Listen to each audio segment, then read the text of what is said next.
하나님의 대사 부모라는 제목으로 함께 말씀을 나누려 합니다. 오늘 부모로서 하나님의 마음을 듣고 부모로서 마음을 다짐하는 복된 시간이 되길 소망하며 하나님께 올려드리는 예배가 되길 소망합니다. 한번 상상해 보십시오. 여러분은 지금 하루 일과를 모두 마치고 집으로 돌아왔습니다. 저녁 나절이죠. 낮 시간 동안 여러 가지 일에 지쳐서 피곤하고 지친 몸을 이끌고 집으로 돌아왔습니다. 집안이 깨끗하게 정리가 되어 있다면 좋겠지만 어수선하고 지저분한 거실, 방, 신발장 눈에 들어옵니다. 빨래는 수북이 쌓여 있고 쓰레기통엔 쓰레기가 가득 차 냄새가 납니다. 저기 베란다 쪽에 보니 재활용통에는 분리수거해야 할 플라스틱과 종이 한 박스가 쌓여 있습니다. 또한 냉장고를 열어 무엇이 먹을 게 있나 살펴보니 변변한 반찬 하나 없습니다. 그리고 보니 아이들의 목소리가 들리죠. 아이들을 보니 해야 할 숙제는 내팽겨치고 방을 어질러 둔 채 히덕거리며 놀고 있습니다. 단전 깊숙한 곳에서부터 짜증이 몰려옵니다. 표정은 굳어지죠. 별것 아닌 일에 아이들에게 표정을 굳게 하며 짜증을 버럭 냅니다. 그리고 냉장고에서 대충 꺼내 먹고 대충 반찬을 꺼내 저녁을 먹고 내일 해야 할 일을 곰곰이 생각해보며 막중한 무게감으로 가슴이 먹먹해집니다. 부부가 오붓한 시간을 함께 보낸 지 언제였는지 생각조차 나지 않습니다. 돈이라도 차곡차곡 모이면 좋으련만 대출금은 왜 그렇게 많은지요. 가족 중 어느 누구도 행복해 보이지 않습니다. 또한 그 누구도 여러분의 수고를 인정해 주는 것 같지 않습니다. 남편도 아내도 아이들도 나의 외로움과 고통과 슬픔을 어느 누구도 공감해 주지 않는 것 같습니다. 문득 외롭다라는 생각이 우리 마음에 가득 찹니다. 공감이 되십니까? 우리들의 이야기 아닐까요? 많은 사람은 해도 끝이 나지 않는 이 육아의 의무를 수행하다, 아이를 키우는 일을 진행하다 길을 잃고 방향을 잃고 헤맵니다. 사람들은 자녀를 위해 정말 많은 일을 하며 하루하루 살아갑니다. 자녀에게 매우 유익한 일이죠. 그런데 그 일을 계속하다 보면 내가 이 일을 왜 시작했지, 내가 이 일을 왜 하는지도 모른 채 그저 하루 일과에 치여 하루하루를 보내고 있습니다. 고된 일상과 다른 자녀와의 비교, 경쟁에 치여 살다 보니 도대체 내가 무엇을 위해 이 자녀를 키우고 있는지, 양육하고 있는지, 이 자신이 내가 아이를 향한 이 교육의 방향이 어디로 가고 있는지 제대로 점검하지 못한 채 그저 하루하루가 흘러가 버립니다. 사랑하는 자녀를 돌보는 일이 왜 짜증과 실망과 불평으로 가득 차 있는지 그 이유를 알지 못한 채 자녀를 위해 수고한다, 자녀를 위해 애쓴다라는 그 명목으로 하루하루 우리의 일상이 반복됩니다. 아침에 일어나 밥 먹이고 학교 보내고 학원 보내고 숙제 확인하고 그저 시간에 맞춰서 학원 보내기 위해, 성적을 올리기 위해 더 좋은 학원, 더 비싼 학원, 잘 가르친다는 과외 선생님 알아보는 게 우리의 하루 일과의 업무가 되어버린 건 아닐까요? 이런 아무런 의미 없는 의무감으로는 자녀에게 어떠한 비전도 어떠한 인생의 목적도 찾게 해줄 수는 없습니다. 많은 부모님들은 자녀를 좋은 학원에 보내기 위해, 좋은 성적을 얻기 위해, 좋은 대학에 보내기 위해 방법과 전략을 모색합니다. 어떤 방법이 자녀의 성적을 올리는 데 탁월한지, 어떤 학원의 선생님이 자녀의 성적을 그렇게 잘 올리는지 그거를 서로 나누고 공유하죠. 좋은 성적을 얻어 좋은 대학에 가는 것을 목적으로 우리 아이들을 키우고 있는 것은 아닐까요? 물론 중요하지 않다는 게 아닙니다. 그런데 청소년기 시기에, 특별히 청소년기 시기에, 그 시기에는 우리 아이들이 이 세상을 살아가야 할 이유에 대해서 부모가 말로, 본으로 모범을 보여주어야 합니다. 자녀를 키우며 혼란에 빠지거나 부모의 역할을 제대로 감당하지 못하는 경우 대부분은 우리의 자녀를 내 소유물로 여기는 생각에서 비롯합니다. 어느 누가 이런 말을 하겠습니까? 많은 잠재의식 깊은 곳에 자녀는 내 거야.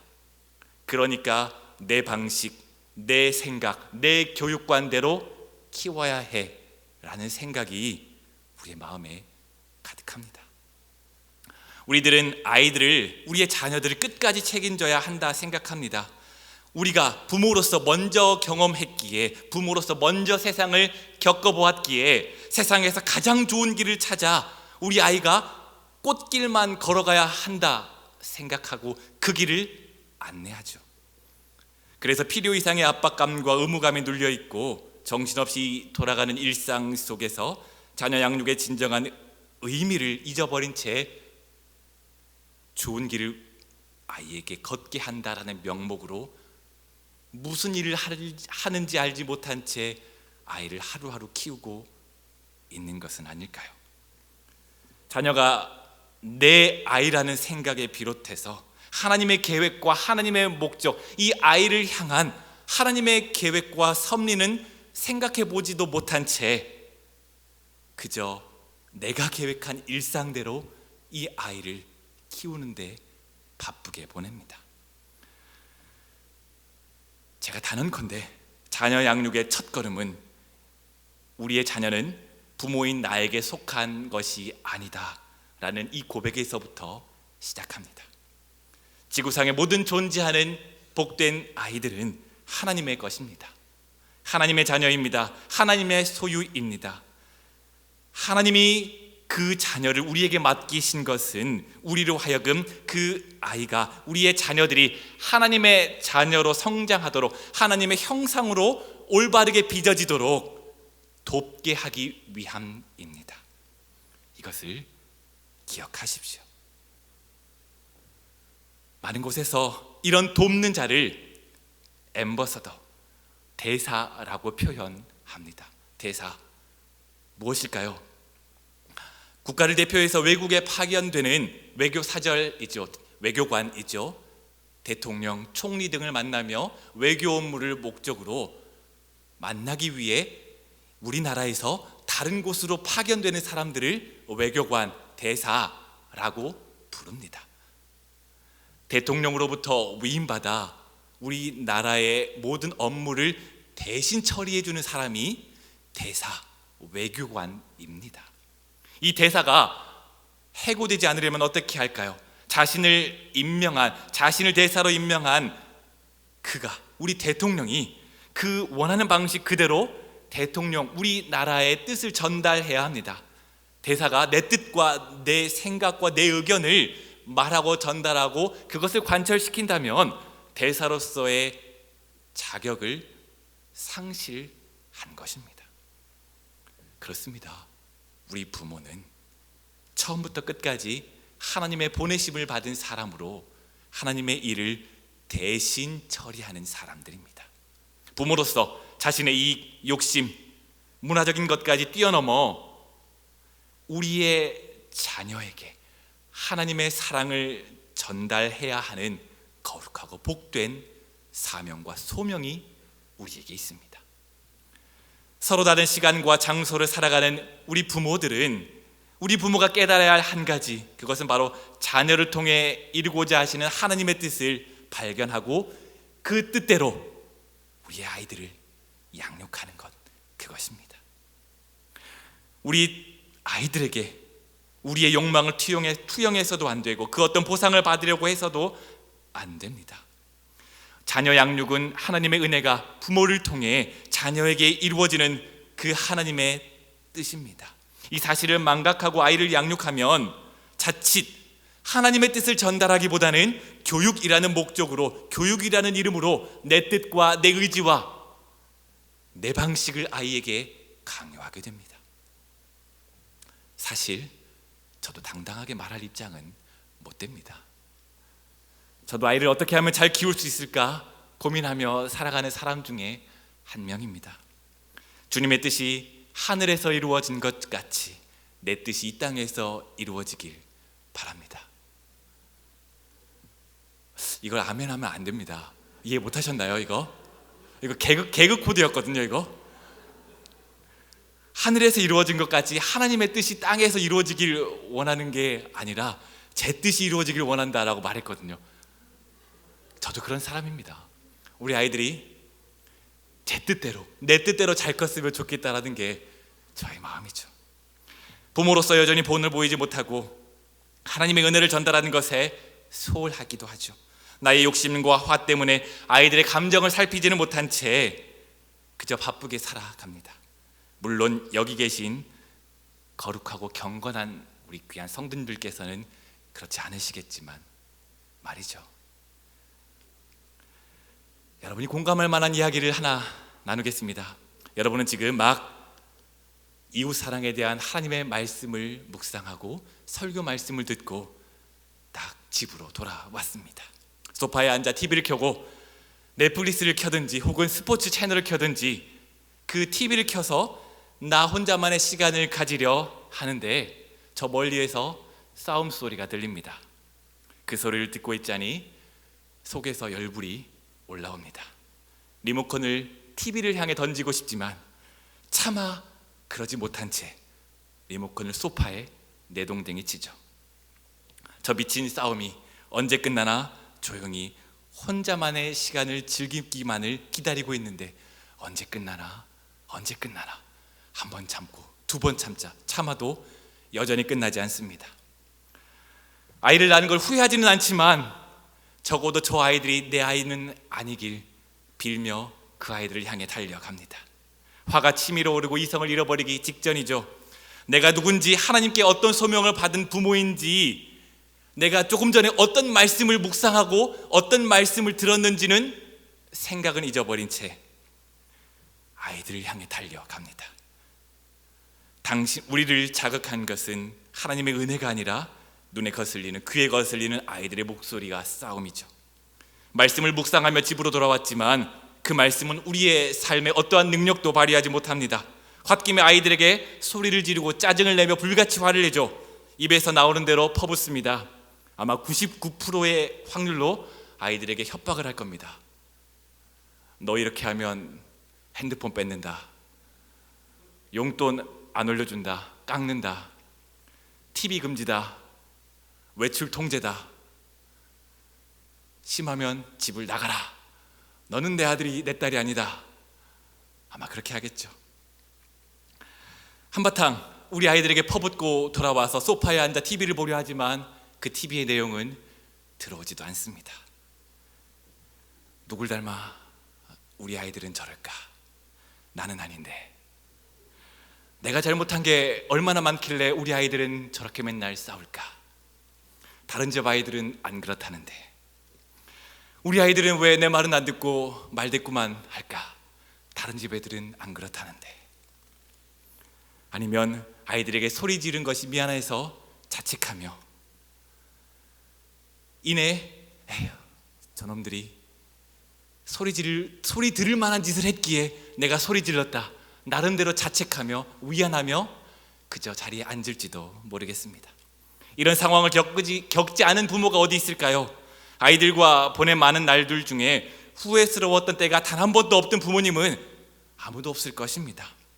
이것은 제 이야기이기도 하며 여러분의 이야기이기도 합니다. 우리는 우리의 허물보다 아이의 죄와 약점, 아이의 실패, 아이의 눈에 거슬리는 것, 그것을 그렇게 잘 찾아냅니다. 왜 그렇게 눈에 잘 들어오는지요? 불꽃 같은 눈을 뜨고 우리 아이들의 삶의 일거수일투족을 지켜보고 있습니다. 나는 핸드폰을 보고 TV를 보고 드라마를 봐도 우리 아이들은 안 되죠. 너는 핸드폰과 TV는 안 돼. 통제하죠. 훈계하기를 좋아하며 아이들이 무슨 말 하는지는 귀담아 듣지도 않습니다. 나는 되지만 너는 안 돼.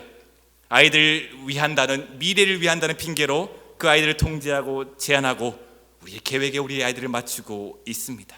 가만 살펴보면 하나님으로 받은 이 양육이라는 사명을 전달받은 이 대사로 우리의 부모로서의 소명을 감당하지 못하는 가장 큰 이유는 우리에게 있습니다. 우리의 아이들에게 있는 게 아니라 우리에게 있습니다. 오늘 본문을 한번 살펴볼까요? 우리가 너무나 잘 알고 있는 그런 말씀입니다. 어떤 한 사람에게 두 아들이 있었습니다. 집에서 잘 지내다가 분가하면 좋았을 텐데 어떤 둘째 아들, 이 한 아들이 뜬금없이 재산을 달라 합니다. 아주 신박한 사업 아이템을 발견했다며 부모에게 재산을 떼어줄 것을 요구합니다. 이 아들은 집을 나가 타국에서 허랑방탕하며 재산을 탕진하고 돈 없는 이방인으로 타국에서 전전긍긍합니다. 타지에서 돈이 없으면 왜 그리 비참한지요. 이 사람도 일할 곳을 얻지 못해 생존을 걱정해야 했습니다. 그렇게 고생하다 집으로 돌아왔습니다. 아버지는 이 아들이 돌아오기만을 기다리다 아들이 돌아온 것을 기뻐합니다. 이것이 오늘 본문의 내용이죠. 저는 오늘 여기서 아버지의 사랑에 대해 함께 묵상하길 소망합니다. 아버지는 실패가 뻔히 보이는 결말을 알고 있음에도 불구하고 아들에게 재산을 나눠주고 그 아들을 떠나 보냈습니다. 그 아들을 잊지 못해 마음을 졸이며 그 아들을 기다리고 있는 마음, 그것이 아버지의 마음입니다. 우리 12절 말씀 함께 봉독할까요? 12절입니다. 시작. 그 둘째가 아버지에게 말하되 아버지여 재산 중에서 내게 돌아올 분깃을 내게 주소서 하는지라.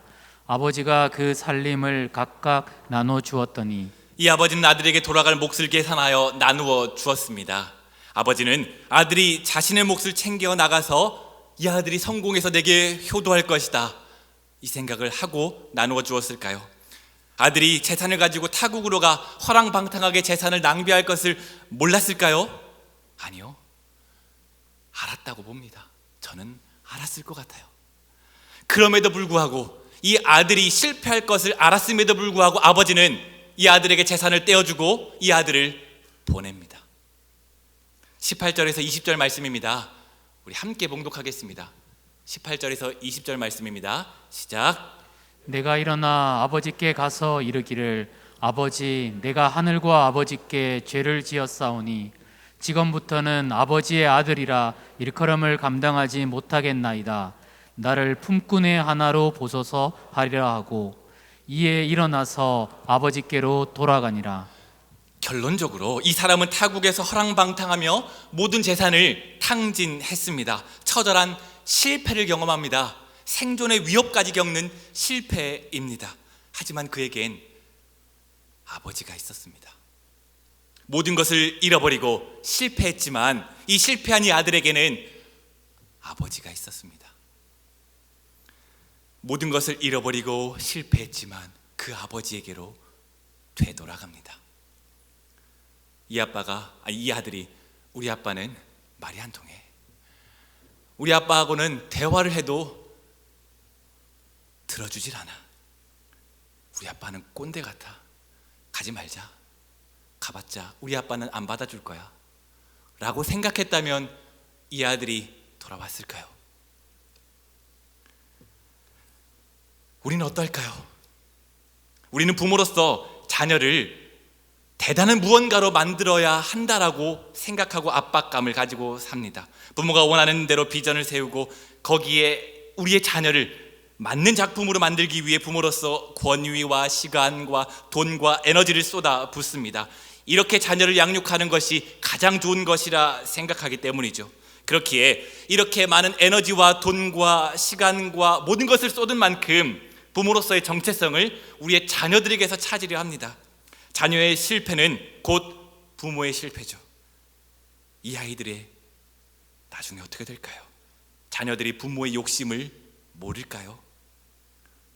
사회적인 통념상 성공적인 양육의 지표는 몇 가지가 있습니다. 대표적인 게 성적이죠. 그리고 좋은 대학 진학이죠.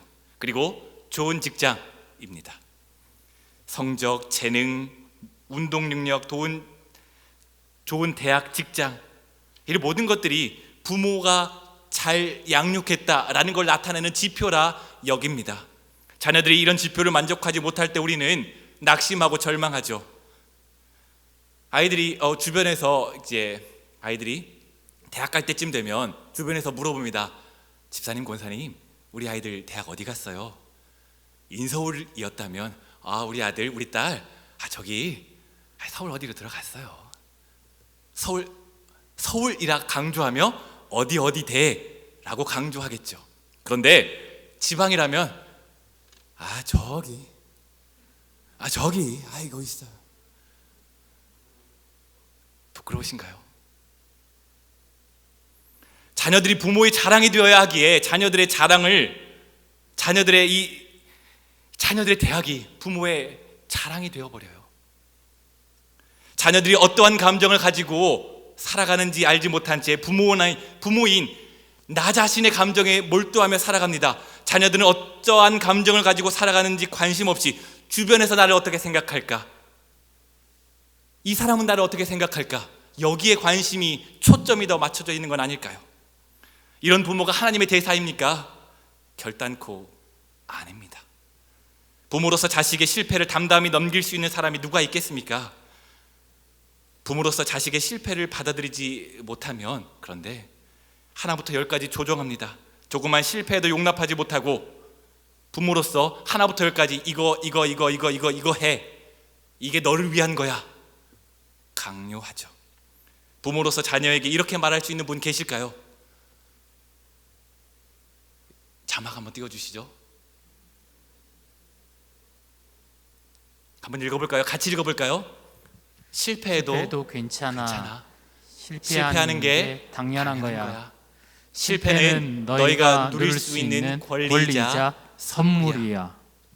우리 입술에서 이런 말이 나오면 좋겠습니다. 이런 말을 하며 그 자녀의 목소리를 듣는 부모가 되면 좋겠습니다. 진정으로 그 자녀가 무엇을 원하는지 귀담아 들어 주십시오.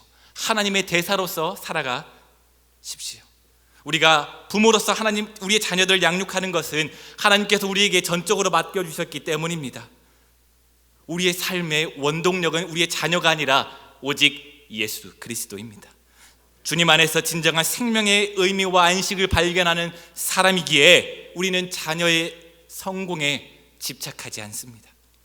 내가 계획한 길보다 하나님께서 더 좋은 길로 인도해 주실 것이라는 것을 믿기에 하나님의 은혜를 구하며 기도합니다. 우리에겐 우리의 자녀를 바꿀 수 있는 힘이 없다는 걸 알기에 하나님이 우리의 자녀와 함께 해달라고 기도합니다. 자녀를 통해 얼마나 많은 성공을 이루었느냐 보다는 우리의 자녀들이 얼마나 하나님의 도구로 신실하게 응답하고 살아가는가에 더 집중합니다. 혹여 자녀가 잘 살고 있다면 온전히 하나님의 영광으로 이루어진 것으로 알고 하나님께 영광을 올려드립니다.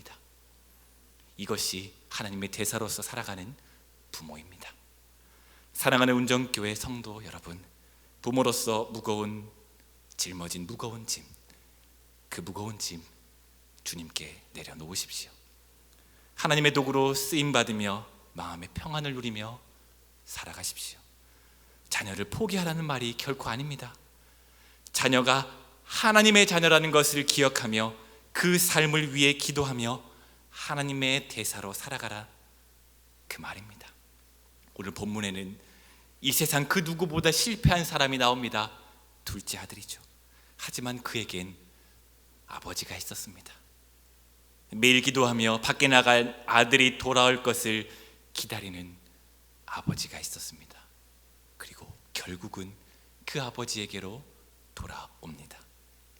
진짜 불쌍한 사람은 실패한 사람이 아닙니다. 실패를 했어도 돌아갈 곳이 없는 사람이 불쌍한 사람입니다. 실패했어도 함께 울어줄 사람이 없는 사람이 불쌍한 사람입니다. 실패했어도 함께 공감해줄 부모가 없는 사람이 불쌍한 사람입니다. 여러분, 하나님의 대사로 살아가십시오. 자녀가 없는 분이 계시다면 이 시간 결심하며 나는 부모가 되어서 하나님의 대사로 살아가리라 결단하며 나아가면 좋겠습니다.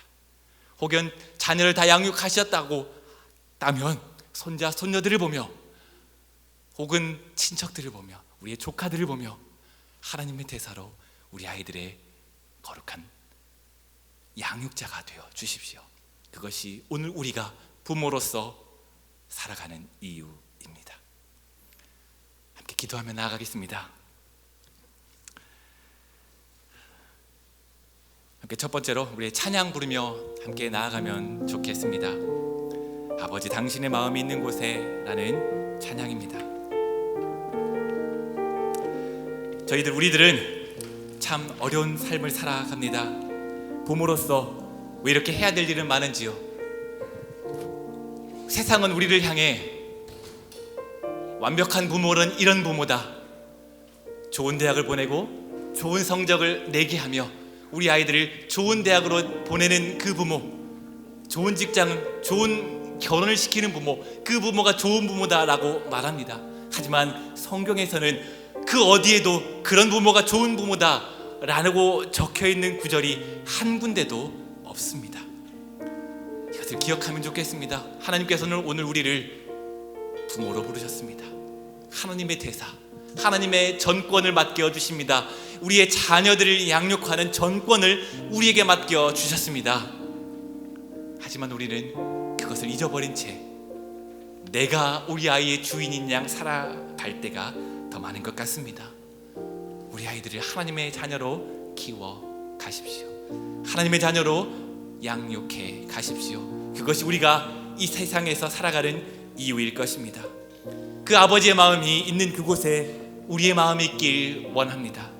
이 시간 함께 아버지의 마음, 그 마음 있는 곳에 내 마음이 있길 소망합니다. 함께 찬양하며 나아갑니다.